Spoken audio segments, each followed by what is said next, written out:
Last class we were talking about Peter. Now here's why I did what I did with Peter. I did what I did with Peter to show the dynamic and means that God will oftentimes use to heal us. Now, it's true that there are aspects of this process that are daunting, they can be intimidating for all of us. I wish I didn't have to say this, but I will. For all of us, there will be pain to be experienced.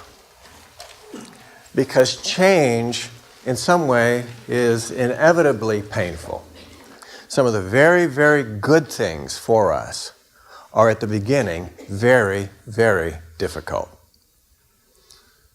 So, for example, for me, one of the most difficult things over the years has been learning how to love people. Something we learn how to do.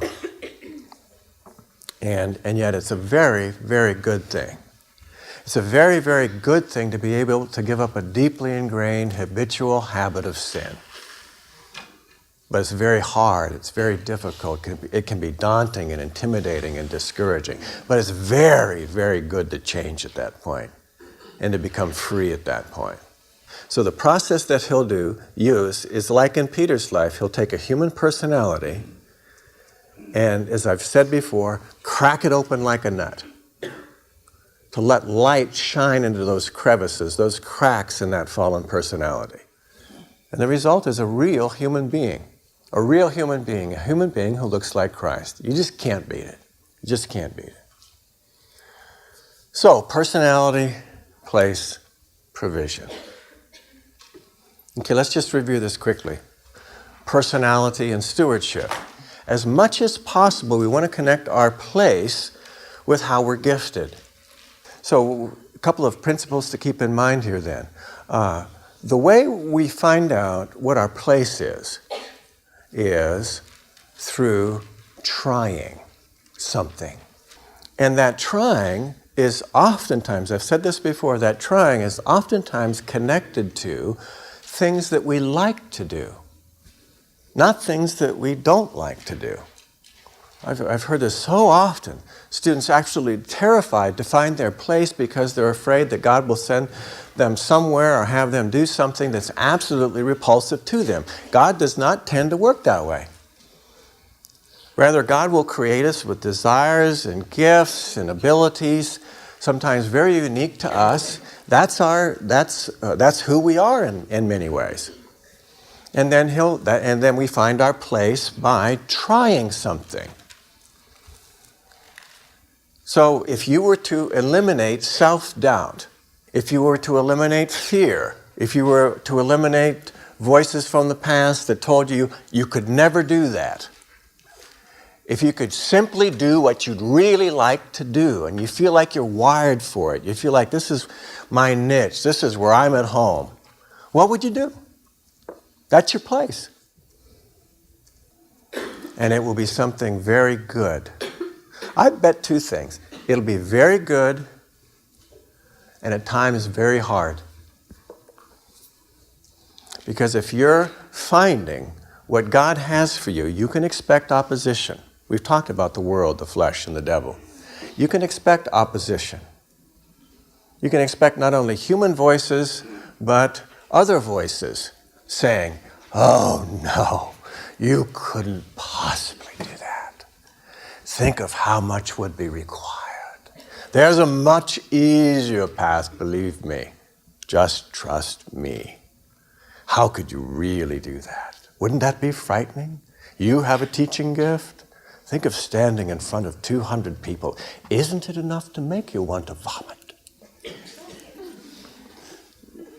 It'll be good. It'll be hard, at times exhilarating, at times stretching, but should that surprise us? Such is the nature of the time in which we live. We live between the times, right? So this is a movement, catch it, this is a movement from being very old to being increasingly new, increasingly young, increasingly formed, increasingly shaped.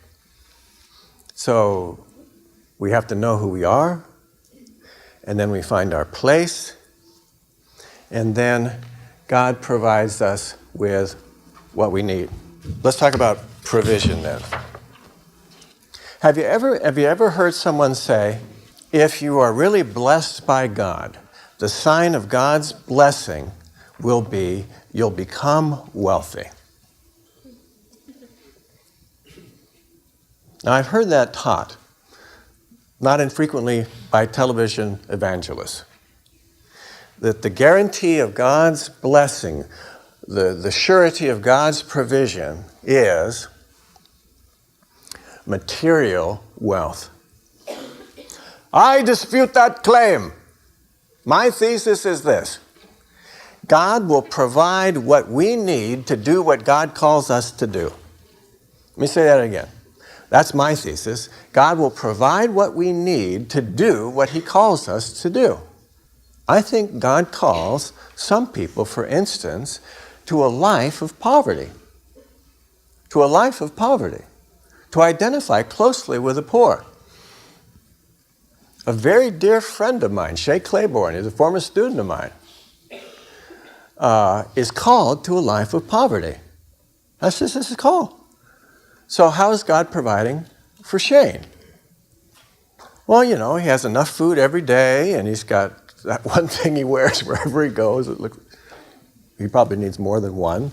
But he's called to that life, and God provides for him. God provides perseverance and faith and love and lots of good things so that Shane can carry out that call. But Shane should not be driving an Audi. No. That would not be a sign of God's blessing. That would be a sign that something is askew here. See, he's called to poverty. Is everybody called to poverty? No. Do some people have that vocation? Yes. God provides accordingly. So that's personality, that's place, and that's provision. Now, this issue of self-deception. Let me try to define it for you.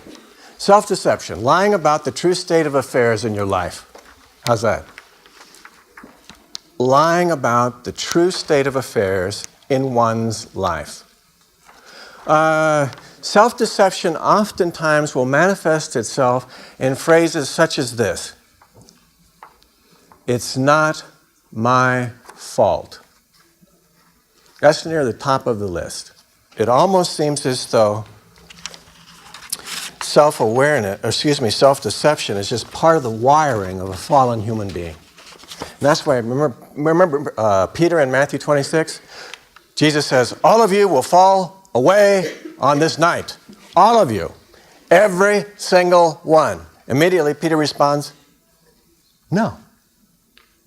Even if they all fall away, I never will. Peter, I tell you, before the cock crows, you will deny me 3 times.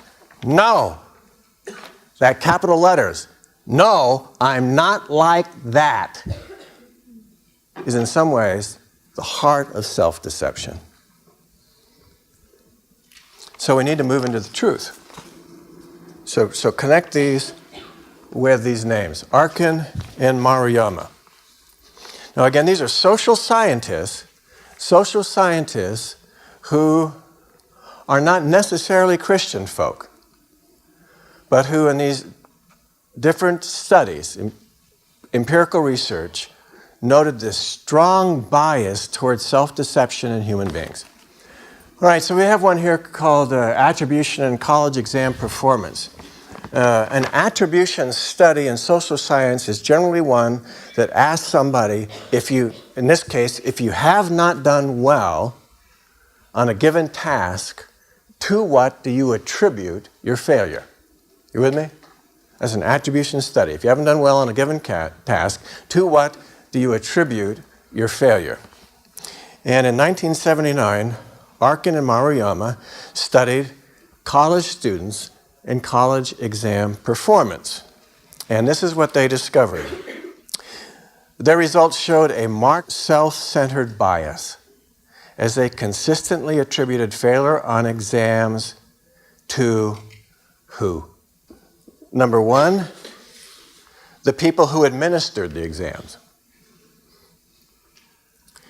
Number 2, is I think what a number of you were saying, The exam itself. It's just a lousy exam. The man didn't ask me what I'd studied about. If he'd asked me what I'd studied about, I would have gotten an A. I know it. Though I didn't study a heck of a lot that semester, I still know that if he'd asked the right questions, I would have known what the right answers are. And behind it all, it's not my fault. How about Bradley? When we do well at something, we will attribute our success to who we are. If we don't do well on something, we will almost inevitably point the finger at someone or something else. This marked self-centered bias. We take credit for our good acts and we deny responsibility for our bad acts. All right, keep moving here. Number 3, Jean-Paul Caudot. Consistent self-perceived superiority. Here's what he found out. He's a French researcher. He conducted 20 experiments with French people ranging in age from 12 to adults. Quote, regardless of those involved in the experimental methods, the people's self-perceived, important, people's self-perceived superiority was present consistently. So if they were given a teamwork task, like on, you know the perfect example of this? Survivor. If they were given a teamwork task, people saw themselves as more cooperative than others. If given a competitive task, they perceived themselves as more competitive. Caudot also found that the more people admired a particular trait, the more they were likely to see that trait as true of themselves than of others. Wow. There's something wrong with human beings. Who would have thought? Let's keep going here. Number 4, Lamb and Myers. And they observed that on a variety of dimensions, quote, most people see themselves as more ethical than their peers and less prejudiced than most in their communities. That's Lamb and Myers. Here's Ross and Sicoli. Selective memory. Selective memory. It's about 14 years ago. And I came home from Eastern, and I thought, I'm going to help out tonight, and she's going to love it. So we ate dinner, and then as Deb got up to clean the dishes, I said, no, I'll wash the dishes. Thinking, this is just another sign of how selfless I am. So I took the dishes over, and I started washing the dishes and rinsing the dishes, and I'm looking over my shoulder at my wife, expecting a smile, because I'm trying to help out here. And I do this all the time. I'm thinking to myself. See, we remember those things. This is part of the study. We remember those things that we have actively done, and we forget those things that we have not actively done. Let me say that again. We remember those things that we have actively done, and we forget things that we have not done. So I'm at the sink, washing these dishes, expecting she'll be happy, and I know I'm in trouble because she stands up and she's looking around and then she did this. That's not a good sign. It's just not a good sign. And then, of course, I start to feel a little bit defensive. I don't know why she has her hands on her hips, but she's going to say something and I'm not going to like it. And she did. Here, I'm expecting praise, selective memory, because I do this all the time. And she says, well, it's about time.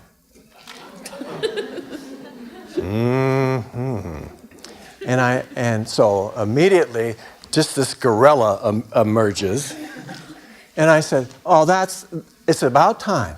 Well, you know, that's really nice. Here I have been working all day long.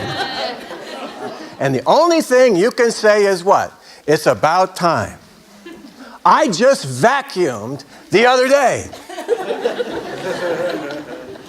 And she responded, you dope.